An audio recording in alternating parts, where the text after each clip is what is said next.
They have looked at everything from how they feed the kids. They've looked to staffing patterns.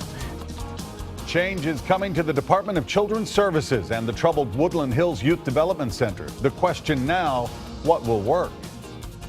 Hi, everyone. I'm Rory Johnston. I'm Jessica Ralston. One of the changes considered for that youth detention center is possibly moving the worst offending older teenagers into the adult system.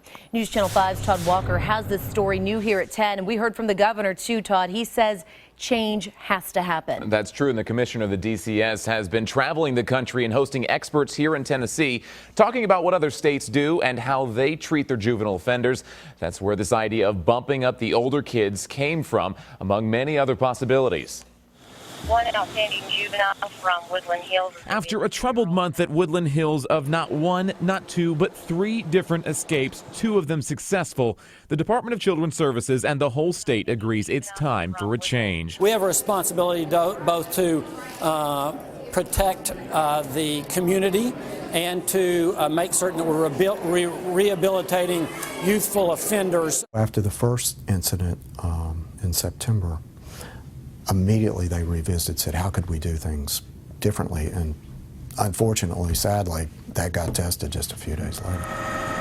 DCS says right now anything and everything is on the table, including considering moving the oldest at 17, 18, and even 19 years old into the adult system run by the Department of Corrections.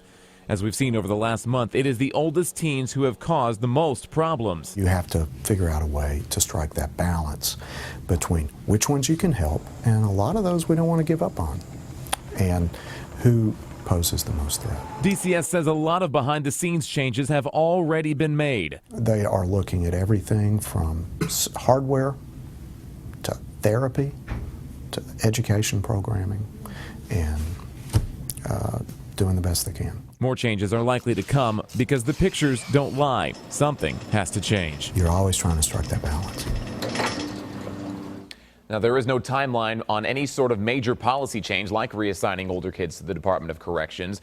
Before that could happen, there are some decades-old court orders that would have to be changed or overturned. And Jessica, a Department of Corrections spokesperson, told us today the department is ready to fulfill the will of the court system, so whenever they're told. Right, and we did a story about that, about how old the laws were and how it was probably time to make a change, especially after what we've seen happen here. For sure. All right, well, here's an update now. 2 of the original 33 Woodland Hills escapees are still on the run tonight.